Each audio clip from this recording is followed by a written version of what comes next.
Amados paroquianos, amados amigos, que alegria iniciarmos esse tempo quaresmal juntos, meditando a Santa Palavra de Deus. Peço que você me acompanhe nesse momento de oração. Hoje, além da meditação do Evangelho diário, nós iremos começar também as meditações para a Quaresma de São Tomás de Aquino. Você vai perceber que logo abaixo eu estou enviando o PDF para que você possa nos acompanhar nessas meditações diárias, né? São vários temas, então além da reflexão diária do Evangelho, iremos junto com São Tomás de Aquino, nos preparar com meditações diárias para a Páscoa do Senhor. Vamos iniciar essa meditação em nome do Pai, do Filho e do Espírito Santo. Amém. A graça e a paz de Deus, nosso Pai, e de nosso Senhor Jesus Cristo, na comunhão do Espírito Santo, esteja sempre convosco. Bendito seja Deus que nos uniu no amor de Cristo. Separa aí, amados, o Evangelho de São Mateus, capítulo 6, versículos do 1 ao 6. Depois do versículo 16 ao 18.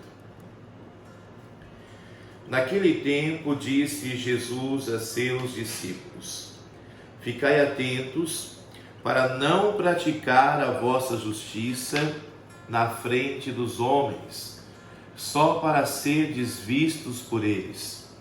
Caso contrário, não recebereis a recompensa do vosso Pai que está nos céus.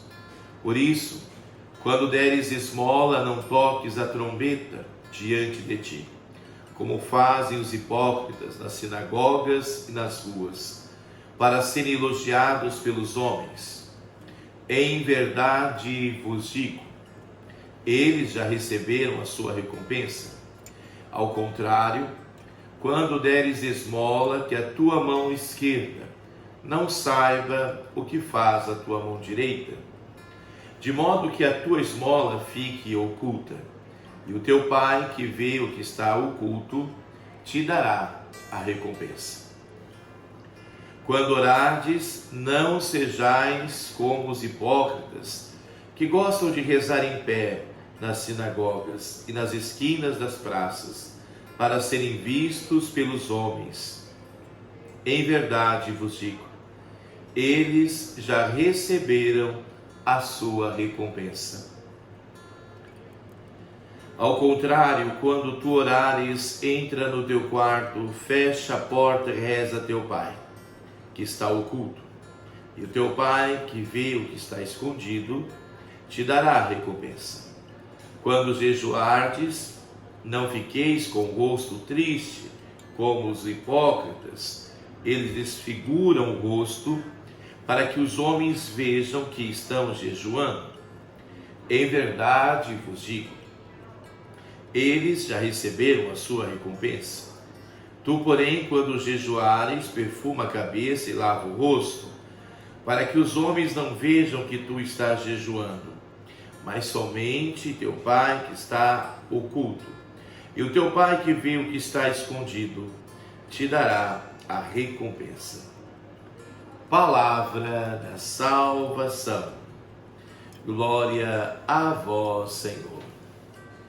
Muito bem, amados irmãos e irmãs, hoje esse Evangelho nos traz aí 3 práticas importantíssimas para vivermos esse tempo favorável, esse tempo de graça, de conversão, que é a Quaresma, né? Então, que nós temos aí a questão da esmola, a caridade, a oração e o jejum, né? Então, essas 3 práticas, elas são como que um tripé, né, que nos fortalece, né, e nos dá sustentação para vivermos esse tempo forte. Então, convido você, meu irmão, minha irmã, a reconhecer dessas palavras de Jesus um convite à intimidade com o nosso Pai que está nos céus. Quando fazemos a caridade, fazemos a esmola, né, não fazemos para nós e nem para o outro, fazemos para Deus. E ao fazermos para Deus, né, isso será feito com alegria, não de maneira forçada. Mesmo a oração, né? A oração é para o Pai. E quando você dirige essa oração ao Pai, na intimidade de Cristo Jesus, na ação do Espírito Santo, verdadeiramente Ele nos abençoará, a cada um de nós, neste momento de intimidade. O jejum é uma prática, né, de oração, né? A gente vê aí os jejuns intermitentes, né, da dieta. Não é isso. O jejum é uma oração. O jejum, como a abstinência, tem que nos levar a chegar em algum lugar. Seja você rezando pela conversão de alguém, pela sua própria conversão, né? Rezando a intenção sua ou do outro, que você tenha uma meta a ser alcançada durante esse tempo da quaresma. Sextas-feiras é dia de abster-se de carne, assim como hoje também. Mas todas as sextas-feiras, durante a quaresma, o abster-se de carne já faz parte. Você também pode se abster de outras coisas, viu? Então você pode fazer algum gesto durante esse tempo quaresmal. Senhor, eu vou tirar a minha novela preferida. Senhor, eu vou evitar a falar mal do outro, ou evitar a murmurar, a reclamar. Senhor, vou jejuar a língua para não mentir, né? Vou me forçar a cuidar mais da casa, né? Vocês jovens, faz aí uma abstinência da preguiça, né? Olha, não vou ter preguiça, eu vou ajudar o papai e mamãe na louça, né? Ajudar nos serviços de casa. Então, que esse tempo quaresmal nos leve a uma verdadeira conversão. Todos esses gestos, né? Por exemplo, hoje de manhã falar para o pessoal, olha, a gente pode de repente se abster das redes sociais na parte da noite. Alguns vão ficar meio desesperados. Nem estou falando para tirar tudo, né? Então, de repente, algum horário, né? Então, se você costuma usar muito à noite, de repente, tal horário eu vou acessar aqui as redes sociais, né? Para poder fazer a minha oração, para poder me dedicar um pouquinho mais. E como vimos hoje, quem nos recompensa, quem nos abençoa é o próprio Deus, né? Então precisamos ao Senhor que dê a cada um de nós essa disposição de vivermos bem essa quaresma. Eu quero convidar você também agora a essa meditação de São Tomás de Aquino.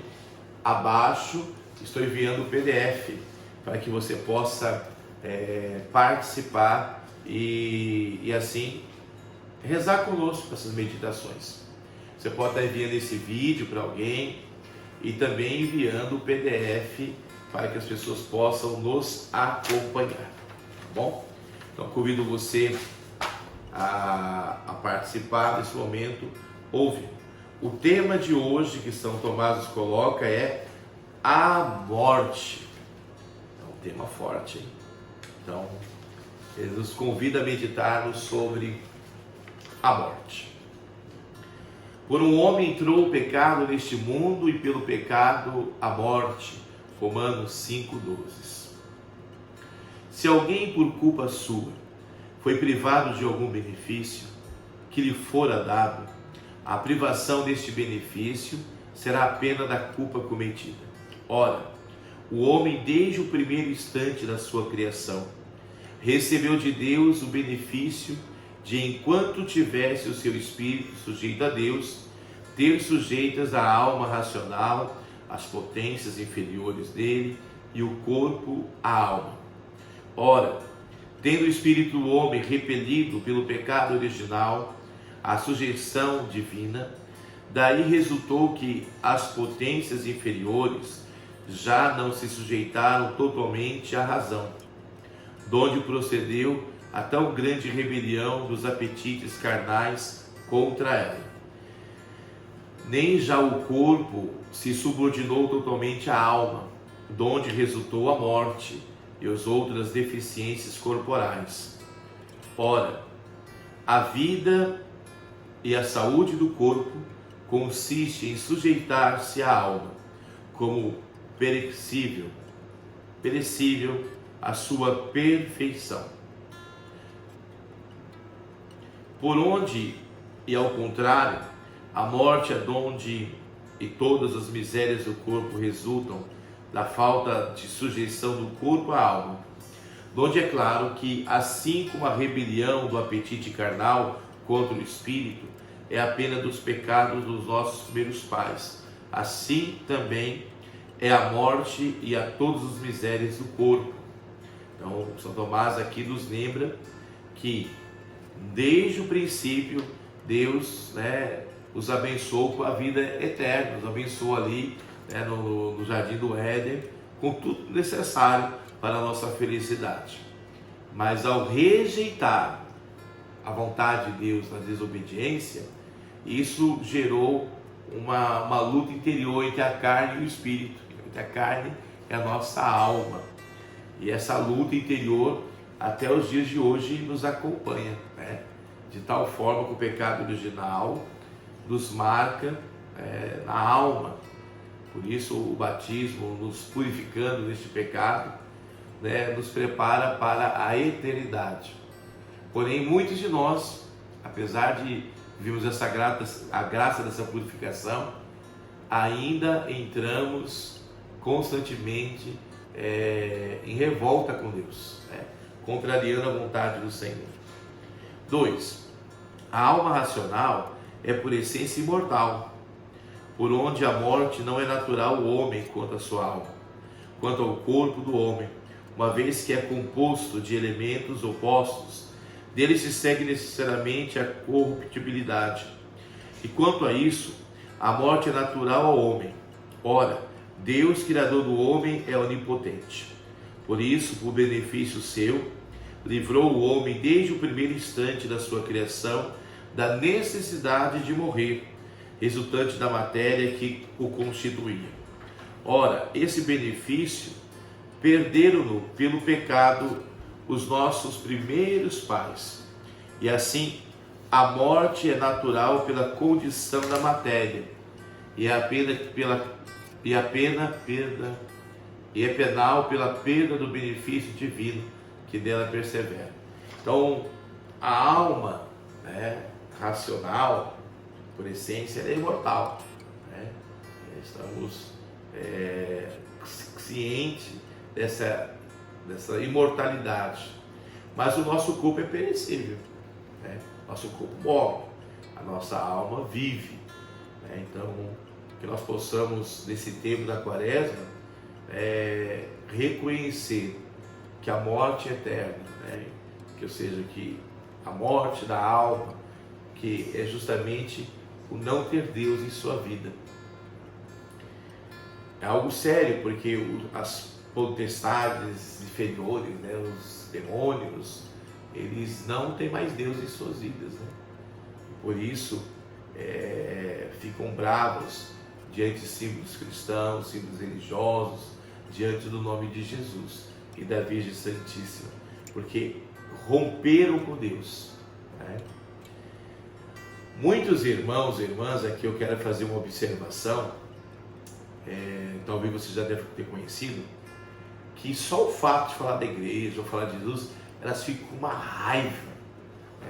Elas não são de igreja, elas já têm uma ruptura com Jesus, de tal forma que essa raiva significa já a alma já morrendo para Deus, se fechando nessa morte eterna. Então é preciso anunciar o Cristo, anunciar o Reino. Por fim, no terceiro argumento, ele coloca aqui: a culpa original e atual são removidas por Cristo, isto é, por aquele mesmo por quem se remove as misérias corpóreas.